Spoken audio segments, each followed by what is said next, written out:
Hello everybody, hope you all are doing fine. This is your professor from your Java programming class. In this lecture, what I would like to do is continue our discussion with polymorphism and see how polymorphism is used in our programs, and we'll look into our overridden methods and also talk about some abstract and concrete classes. We'll also look into the abstract methods and the creation of abstract classes, and this is again continuation or extension of polymorphism. We will look into how we are using our interfaces and how is it going to be different than your abstract classes. And what I would like to do is to show you these things with some very simple codes before we get into a little more complex code that we have talked about or used in the book. So let's first of all start with what is it that we mean by interfaces. Before we start our discussion of inheritances, before we start our discussion with our interfaces, I would like to go back to part of the inheritance, which is also an object-oriented property, where we talked about the different kinds of or types of inheritances. And I would like to point out to the very last one, which says multiple inheritances. So I can actually have inheritance where I can have class A and there are two classes B and C, which are my child classes, which can inherit from class A. However, if I try to reverse the situation and have class C inherit from both class A and B, we talked about how it is not allowed in Java. So multiple inheritance is not allowed in Java. However, part of this multiple inheritance can actually be achieved through interfaces. Okay, and that is where I would start off and then talk about how we are going to be using our interfaces to achieve multiple inheritance. Before we start, I would like to bring up a document, which again I have cited the source at the very bottom, and let's talk about what is an interface. As you can see over here, your interface is nothing but a blueprint which can now be implemented in a class. The interfaces generally does not have any concrete methods. Okay, and what we mean by concrete methods are methods which would have a body. Okay, so in general, whenever you create an interface, you would see that there are going to be methods, maybe one or two, and they do not have any concrete method.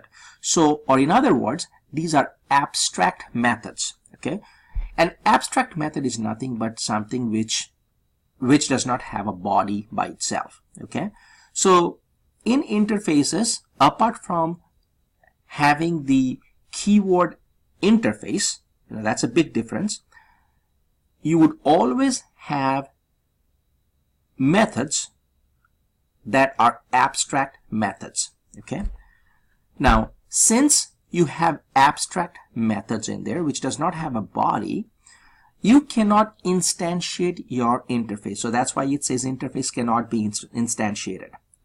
However, classes that would implement the interface, and I'll show you with an example, that can be instantiated. Okay, and I'll show you with that example. So interface itself cannot be instantiated, but the class that would implement the interface can be instantiated. Okay, also interfaces never contain instance variables, but they can actually contain a variable which by default is public, static, and final. Okay, so they can contain static final variables, but they are not instance variables, which means once you define that static variable inside the interface, they have to be initialized, because otherwise it's going to give you an error, because remember, this is public, static, and final. Even if you do not write it, It is always going to be final. And you have to initialize that variable, public static final variable, with a value. So even though if you do not write public static final, implicitly it is always considered that, and you have to initialize that variable. Now let's look into abstract classes. An abstract class, just like it says, an abstract class is going to use the keyword abstract, whereas interface is going to use the keyword interface. It is called abstract class because it should at least contain one abstract method. And what is an abstract method? It is a method which does not have a body. So in general, an abstract class can have more than one method, but it has to have at least one abstract method. So just like I was mentioning a little earlier, it is defined with a keyword abstract, and it should have at least one abstract method. Now it can have multiple abstract methods, and it can also have other concrete methods, but it needs to have at least one abstract method. Now abstract classes would allow you to create blueprints for concrete classes, okay? But the inheriting class should implement the abstract method, okay? And another thing with the abstract class is that it cannot be instantiated, okay?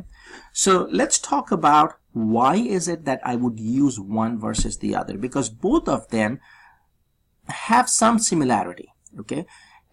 Except for the fact that you need to use the different keywords, you can actually have an interface where you are going to have only abstract methods, and in an abstract class you can also have only abstract method, but it can also have other than abstract method, concrete methods.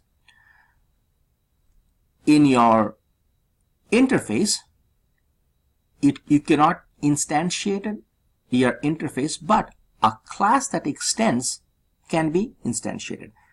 In abstract class, again, it cannot be instantiated. In your abstract class, you can have variables, but in your interfaces, all your variables, you can only have class variables, which means they are public, static, and final. Okay. So let's look into reasons why are we going to do this. Interfaces are used to achieve abstraction. They're designed to support dynamic method resolution. And also, if you look at the abstract class, it offers some default functionality of the subclasses. And also, it is your abstract class, and I'll go down a little bit more, and this actually gives you more of the differences. Your abstract class, the uses the reason for using an interface is also for the speed purpose, and the dynamicity of using the interface cannot be achieved in abstract class, because remember what I was mentioning earlier, that in your inheritance you cannot have multiple inheritance, but through the use of an interface you can achieve what we call a multiple inheritance. Okay. Going to the next level, parameters multiple inheritances. Yes, you can do that. In abstract class you cannot, only one abstract class. Your structure, it can only have abstract methods with your abstract class, abstract and concrete both. Okay. You can have multiple interfaces, and that is what gives you that multiple inheritance factor, whereas in this one you can only inherit one abstract class. Okay. Some of the access modifiers, interface does not have any access modifiers, but this one can have access modifier. Okay. Cannot use data fields. This one can have data fields. Okay. So, and there are more, and again, I do not want you to memorize every single one, but I want you to point out to a few before we get to the actual code. And of course, with your keyword interface, in this case, your keyword is abstract. Another thing with your interface is it cannot declare any constructors, okay? Whereas in abstract class, you can declare some constructors, okay? So let's now look into some codes and how they're being used. Before we go to the code, I just wanted to also mention another one which I had mentioned before. In your interface, you can only have public abstract methods, whereas in your abstract class you can have protected and public abstract methods. And this is the source that I had used, or I had gotten this nice, concise information all put together. I thought it was in a very nice way. There are a lot of other sites as well, but this one I really liked. So let's now look into the codes. Let's first of all take a simple example of an interface. So as I had mentioned before, I would use the keyword interface, okay? And by the way, when I created my interface, I would actually go to my abstract interface, and this is my project folder. I would go new, and I would click on Java interface. I would not use the class, I would use the Java interface. So this is my interface, which is called animal, and then inside that I have an abstract method. Remember, I cannot have a concrete method inside my interface. And then here is a class called my dog, where I am actually implementing my animal. So animal is the interface that I created, and in my dog I would implement my animal. So what do I do now? This is where I would actually take that name test method. So if I go back to my animal, this is my name test method again. The reason we would use these abstract method is because we know that there needs to be a method, but we do not know the details of the method. So even though I would write the signature of the method, the implementation is not available to me, or I do not know the implementation. All right, but I know that I want to write a method, and you can come up with any method where I say name test. Okay, now similar example could be mentioned for employee. If I want to create an interface of employee with some concrete methods, and maybe there is some information where I say get tax. Okay, however, you do not know the implementation. You could have an implementation where it's a tax for a single person versus a tax with a married person versus a tax with married person with kids. Could be a tax with married person but separated. So you do not know the implementation, but you know that there is going to be one method called calculate tax. Okay, that's why you do the same thing. Over here in animal, there's a method called name test, but you do not know what the exact implementation is going to be. So I'm going to go to my dog and I say name test, and I say, okay, system out println interface implemented. My name is Jackie and I'm a German Shepherd. Remember, this is my class that I'm implementing. Okay, now I create a main method. Remember what I had mentioned before, you cannot create or instantiate a new object from an interface, but you can actually instantiate a class that is implementing the interface. Okay, so I'm implementing interface here, and now I come in and define a main method. Inside I create an object called dog, which is of the type animal, right? So this is my type animal, but this is my dog, so it is an object. So when I say dot name test, I'm actually implementing that animal method. All right, so let me run this program. So I'm just going to right click on this thing and say run file. Okay, and it says interface implemented. My name is Jackie and I am a German Shepherd. All right, now before I move on, I said, well, why don't I, remember we talked about how you can actually use multiple interfaces. So what if I want to write another interface called sound, okay, and then I would like to used my sound in my dog as well. All right. So what I can do is I wrote a little method called public interface sound public void my sound. So I'm going to take this one and go to my dog and write this method here and say system dot out dot println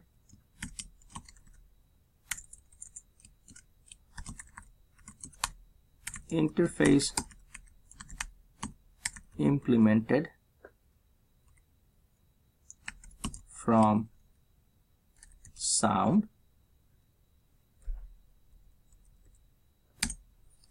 and I say system dot out dot println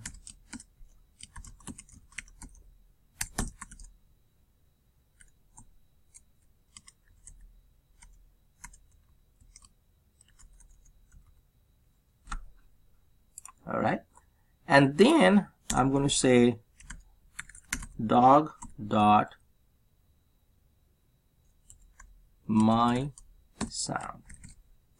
Okay, now only thing I have to do over here is my public class my dog implements animal, and I would say comma sound. Now this is something that I would never be able to do with an abstract class. Okay, you cannot extend it like this, and this is what gives me that multiple inheritance concept. So I would say animal sound, and in my animal what I'm going to do is I'm going to go to my animal and I would say public class interface animal extends sound, right? So now look at what happens over here. So now I have my dog sound. Let me run this file, right click on it, and it says interface implemented. My name is Jackie and I'm a German Shepherd. That is coming from my animal.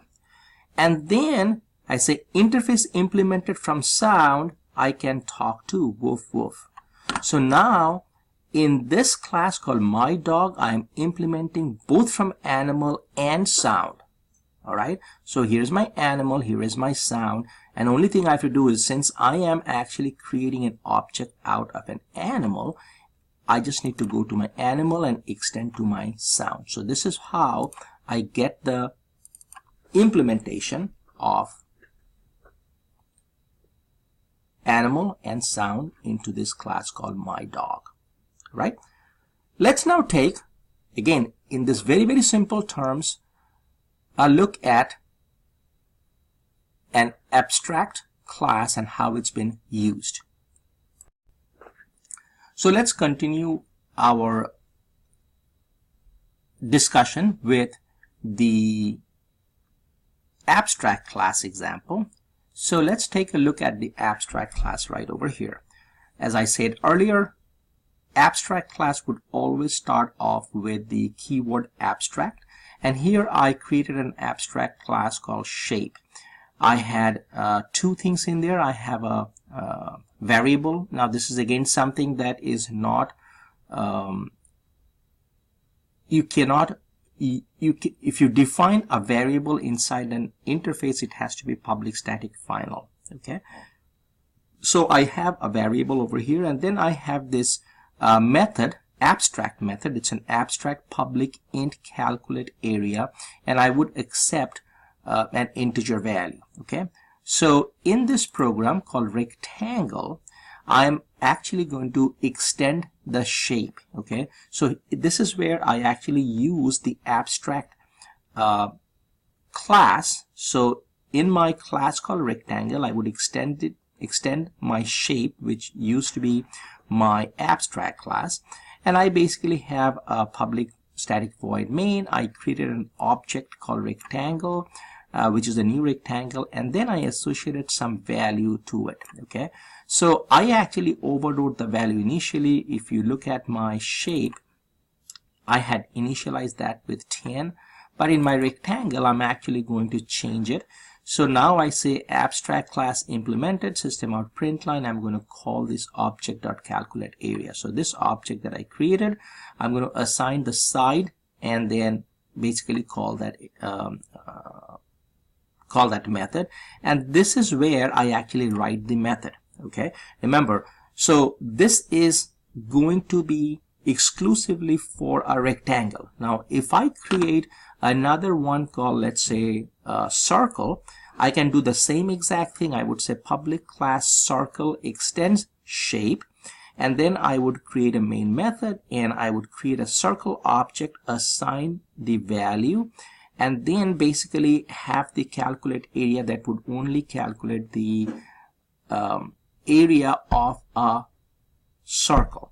Okay, so it is going to be 2 pi r, and that is how I'm going to do a circle. So if I now change it to from a circle to a sphere or a square or any of the other ones, I can always use the shape, which is my base abstract class. Okay, but then depending upon where I'm implementing the abstract method, I can always change that. So that is what we were talking about earlier, that in an abstract class I would have an abstract method, which means it does not have a body because I do not know how it is going to be implemented. So now depending upon the object that I am extending, or object that I'm the class that I'm creating, which is going to extend that method, I can now write my own calculation for calculating my area. In this case it's a times a, but if it's a circle it's going to be something different. If it's a square it's going to be something different. It's going to be a trapezoid, it's going to be something different. All right, now before we now that pretty much let me end over here, and in the next video I'm just going to go over very quickly some of the example that the book has done, but that is a little more complicated and it has a lot more conditions and variables, but this is the basic information. So I showed you this is your abstract class implementation, and I had also showed you an interface implementation where I showed you the animal and the sound. Okay, good luck.